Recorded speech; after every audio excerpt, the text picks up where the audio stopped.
আল্লাহর কথার কোনো গোয়া মাথা আমি কিছুই পাই না। আল্লাহ যে কইল প্রথম সৃষ্টি আমার এশ, প্রথম সৃষ্টি আবার কয় আমার আশ, প্রথম সৃষ্টি আবার কয় নূর, প্রথম সৃষ্টি আবার কয় রূপ। আল্লাহ এক মুখে যে এত কথা কয়, আল্লাহর মুখ কয়টা? এক মুখে যে দুই কথা কয়, হ্যাঁ মুখ কয় না হুক কয়? আল্লাহ জাহান্নামীদের ব্যাপারে আসরের দিন বলবে, আমার ফেরেশতারা ওরে ধর, ওরে ধর, খুজুহু তাকে ধরো, ফাগুল্লুহু বেঈমানরে বাঁধো, ফাগুল্লুহু অর্থ হলো বেঁধে ফেল, বেঁধে শক্ত করে বাঁধ, টাইট করে বাঁধ।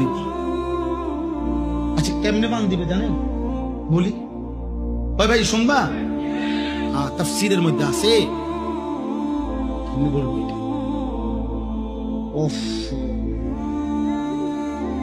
কোন মানুষকে যে সেলাই করে, অ্যাক্সিডেন্ট হইলে যে মানুষকে সেলাই করে না, সেলাই মানে কি?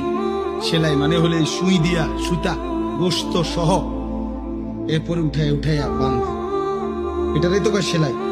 3টা সেলাই লাগছে, 5টা সেলাই লাগছে, কয় না? খোদার কসম তাফসীরে লিখছে, নাফরমানকে ফেরেশতা এইভাবে, যেভাবে চামড়া সেলাই করে অ্যাক্সিডেন্টের রোগীর, সুই দিয়া সুতা দিয়া এইভাবে সেলাই করে করে বাঁধ।